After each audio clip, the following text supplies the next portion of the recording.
Hey everyone, welcome to Weirdly Human. I am Ben Eubanks, your host, and I'm really glad you're here with us today. Recently, you probably heard an episode with Conrad Riddle, episode 212, where we got into some of the things that frontline workers need today. Well, we're going to get into a conversation with Micki Sievwright from Andersen Windows and Andersen Corporation. And we're going to talk about the same kind of things. See, Micki and Andersen, they're a client of a company called MangoApps, and Mango is working with them on building an infrastructure so that their internal people, all those frontline workers, can stay connected so they can understand communications, they can keep tabs on things, and they know what's going on.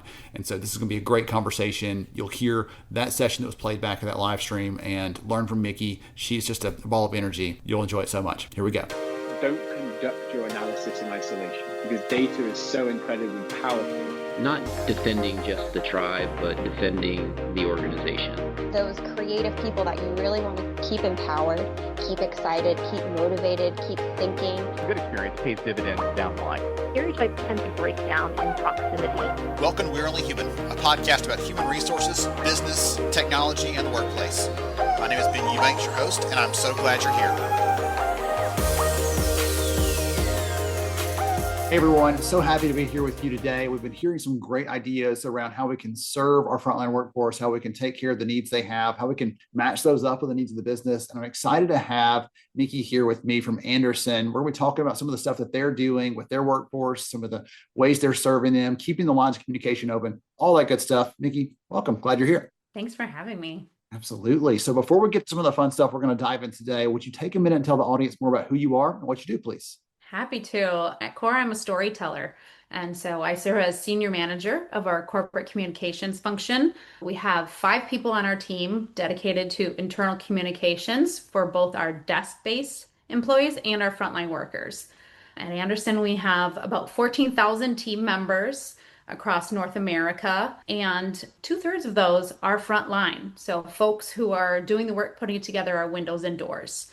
And so for us, it is paramount to be able to reach them with important information relevant to where they work, who they work with, and what information they need to know about the business. Yeah, one of the things I was going to ask you, and you started off with this word a minute ago, but one of the things that I saw in your bio before we started recording here was that you are a culture storyteller. Tell me about that. Yeah, I think people connect to stories. It's the human element of everything we do, and people connect with people. And so, what my background is in journalism.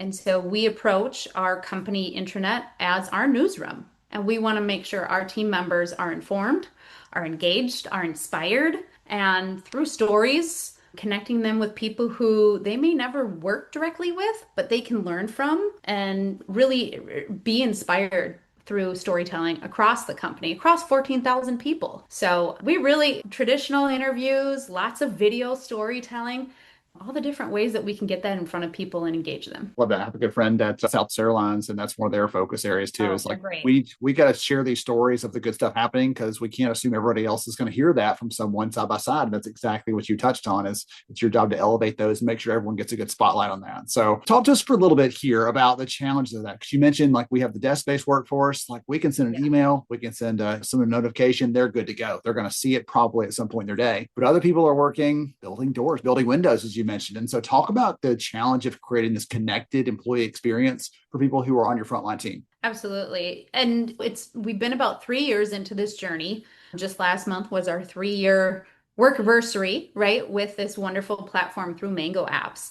And what we sought was something that would really give access to everyone. So prior to using a modern intranet platform, 2/3 of our employees had no email access and no intranet access. They received their communications in the plant through digital signage, through leader talking points, and just traditional posters printed out in break rooms. It was very much a one-way. It didn't reach everyone. It also was only in English. So it was very 2D, right? And so what we really sought was to enhance that employee experience from a modern perspective, from a secure and digital platform, and something that would be easy enough for the majority of our team members to access and to find what they needed. One really specific anecdote is before this platform, our frontline workers did not have a way to digitally check their paycheck. That is the number one thing that's important to you as a worker. You want to make sure your paycheck has gone through and you can see it at any moment, 24/7. And so when we first launched this, after we did a solid pilot with some of our frontline employees, that was the number one selling point to get them to adopt the platform, to come back to it. And I tell you what, I mean, I hear from people, not only are they click, click, go to our quick links, see their paycheck, but they're stopping to read the news. They're stopping to explore career opportunities. And so it's really opened a new world for everyone. Okay, so other than the gamifying this with access to your pay stub, which is brilliant, what is your biggest tip for getting people to actually come in, see the news, see the things that your team's put together? Because you said there's a team of, I think, 5, correct? So on the comms team.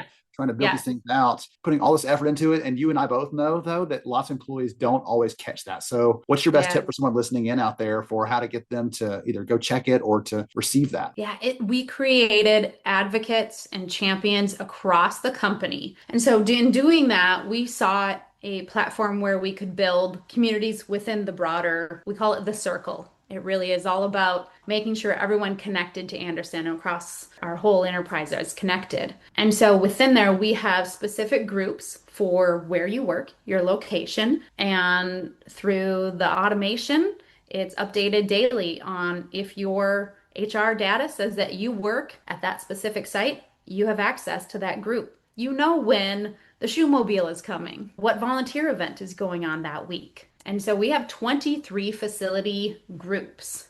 What we've done with that is then engage the local teams, many who are our business HR partners, others who've raised their hand and asked for communication upskilling.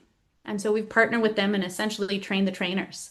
So we have 23 of those groups that are communicating on a regular basis what's really relevant to them from a local level. And then I'm going to talk about also, we have employee resource groups.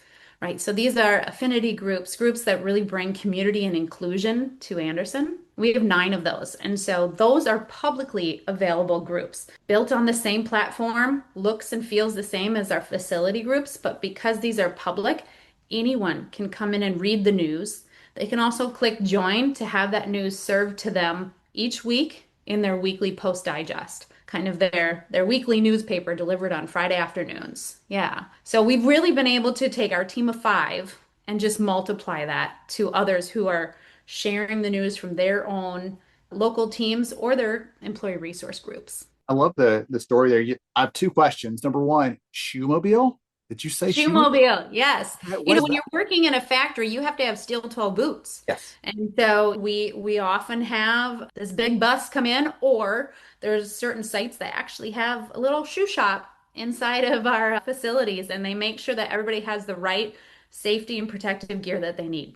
Keeping employees shod properly. Okay, so that's great. I love that. Yeah. And then you mentioned this piece where someone says, hey, I'd love to help out Micki. Can I be a champion for my local area? Sure, we're going to give you some training. What sort of things are involved in that upskilling piece there to help someone be ready to support in that way? It's fun because the platform we chose, there's a lot of consumer grade experiences. So if you're someone who updates your LinkedIn profile, who goes out on Facebook, updating and creating a post or managing a group isn't that much different. And that's a great thing, right? And so what we were able to do was engage a number of people to show them the strategy behind what you want to share. So our team built the templates. Here's what your homepage is going to look like. Here's the important links to resources that your team members need. And from there, think about what kind of posts. And we've helped them with different calendaring, right? Understanding what goes on by the different seasons or the different quarters. What do your employees need to know? And then there's so many bells and whistles within just the story. There's polls, so you can ask a pulse question, right? Did you enjoy this volunteer event? Do you want more? Do you want more stories like this? You can tag people. There's just so many ways to engage people from the platform that really draws them in. And so in giving all these tools and hosting communication office hours, so if someone's got a question, they can come find us, and just making sure the instructions are out there for them to understand and to engage and to know the why. If they're going to spend time doing this, they can see people are reading it. And it really does stand out to then their leadership as well. And so we're really pleased to say that after year one of our 14,000 team members, we hit 76% adoption. And that we're very, very proud of, because sure, it'd be great to have 100%, but that might never be attainable based on where people are at and how they want to engage. But we're just super jazzed that we've been able to hit that many people, including going from 0 for our frontline workers to over 6,000 now who are using the platform on a weekly basis. I think that's a great call out there, because we get in the HR, the comm space, we get drawn to that. Well, everybody should be doing this. 100% is our target. Instead, I want to put words in your mouth. So clarify if this is what you meant. But for those 76% of employees that are showing up, we're going to make it great for them. If someone else comes along, great. But like, we're not going to just chase that 100% metric endlessly, because instead, let's just be great for the ones that are showing up and make sure it's a good experience for them. Is that fair? It is. And I mean, people learn in different ways. Someone might not be that digitally savvy and want to walk up to a computer kiosk in their plant or download an app. So they're going to their daily meetings with their supervisors, and one of their coworkers is giving them an update, or they're seeing in a town hall the video from our CEO rather than from the intranet. What we've seen though is, as time has gone on, those folks who kind of questioned it in the beginning, weren't quite sure, they're starting to come over and take note. And you just see really beautiful, really exciting comments from our stories from these frontline workers, their leaders, other people across the enterprise, and they're engaging with one another through comments in different ways that it just wouldn't be there holistically. And so I think it's a good reminder. 100% is 100%. But if you can go from 0 to 76, it's real engaging. It's awesome. Yeah. Yes. I'm thinking about all the times where I was tasked with, hey, handle comms too, in addition to the other things you've got to deal with. And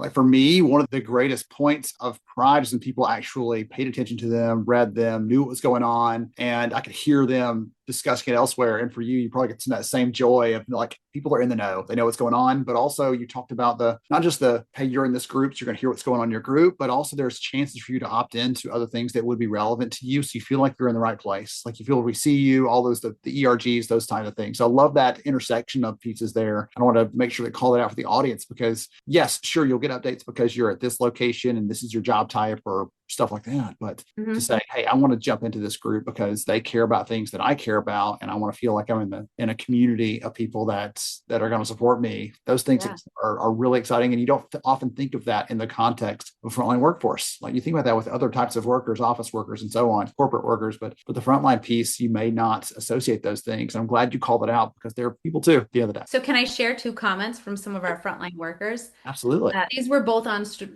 from an annual survey that we do. And so we're really excited. We do this annually. We ask everyone on the circle for their feedback. From one frontline worker who said, I like that I can access information independently without needing others. And so just think of that unlock. Yeah, you can go check your digital paycheck, but you can also find information on your benefits, information about company performance. Another person said, I can find nearly all company info I need right at my fingertips. I can connect company-wide with military connections, and that's one of our employee resource networks. So even just feeling that pride in being able to go out and find and connect with a community that you relate to.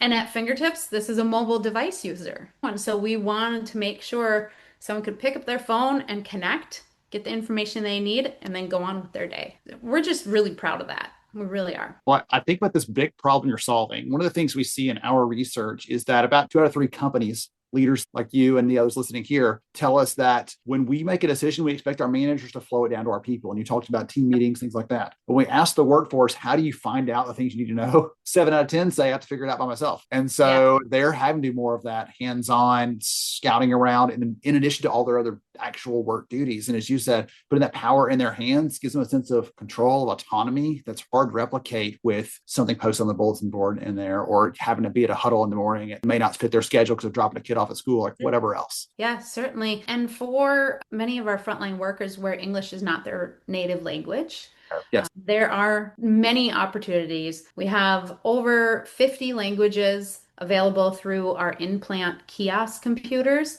and then there's about 30 on the mobile app. So, for example, a story about our business performance. They will see a video in their town hall from our CEO. They can go back and watch that and read the story. And the platform, once they update their settings, they could see it in Burmese. They could see it in Spanish. They could see it in French.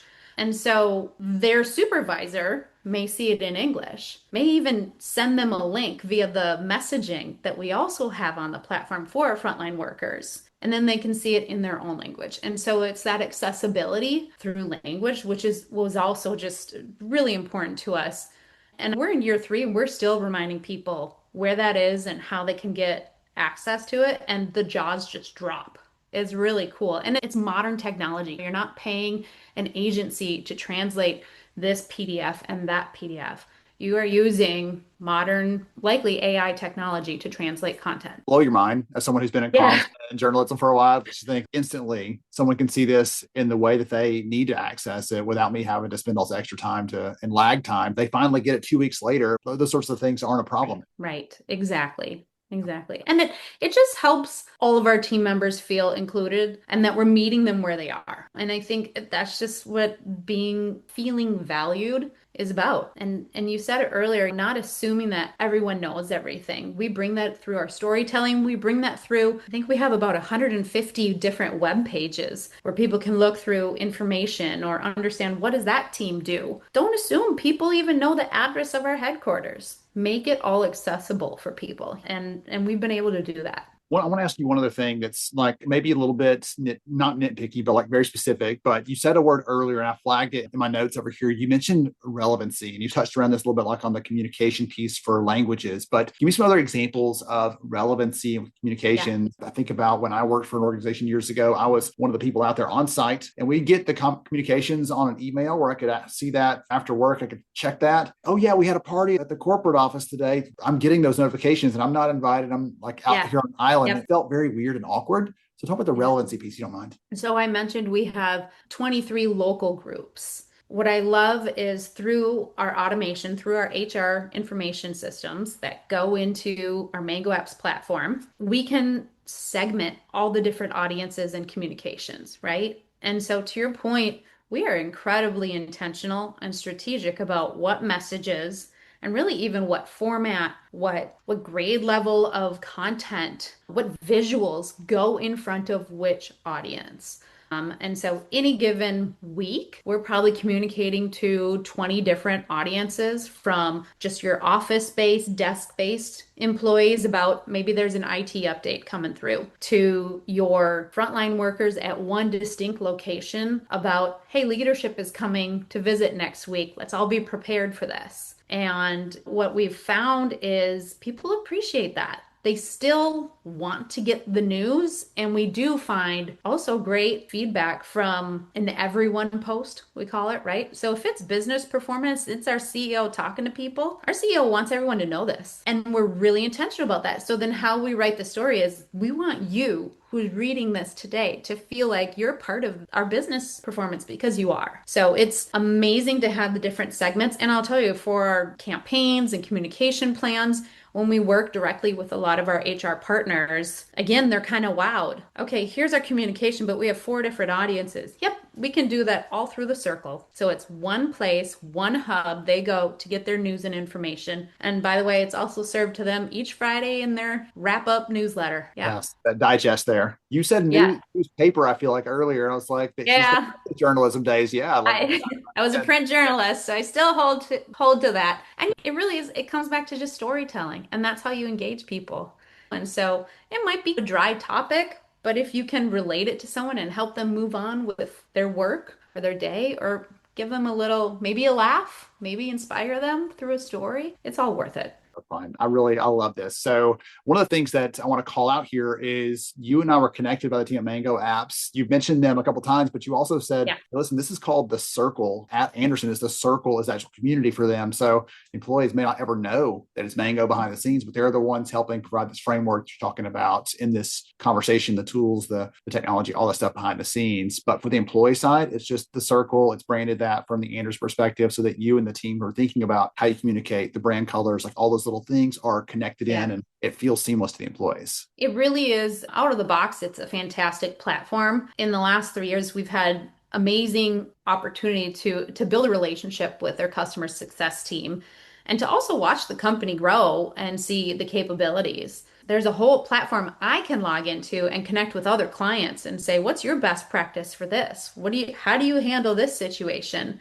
And so they've made these connections, but at the end of the day, our employees, they see our culture, they see our colors, they see our branding, and we're powered by MangoApps, but it is the circle from Andersen and from the corporate communications team. And so they can really connect with all of that. But my goodness, there was no way we could have built this platform on our own. So to be able to use that vision and that platform from a modern internet perspective, mobile first and technology with all of that, just the access, and it blows my mind. And I'm really privileged to be able to work on it. I am. I said that earlier, but I'll touch on that again. Is where those who have done it manually, the hard way, to have something that helps you to make that, to scale it up, to scale it impact, to scale that reach to your people so they can be informed, they can be inspired. The word you used earlier, so they can be engaged and connected is so, so powerful. Thank you so much for joining us for the conversation, Micki. I've appreciated it. I know the audience loves your passion for this, for communicating, and I hope you all took some good notes because I know I did on the good things Andersen's doing that we can all probably learn from. Thank you again. Thank you so much. Take care. To everybody else out there, stay tuned for more good stuff. Going right up. Thank you so much for joining me on the show today. I'm honored to have you as a listener. If you enjoyed this episode, please take 10 seconds to rate it at iTunes, Stitcher, or wherever you listen to your podcast. Also, if you know a friend that could benefit from today's conversation, please pass it their way. After all, a rising tide lifts all ships. To see show notes, sponsor information, and our full show archives, visit onlyhumanshow.com.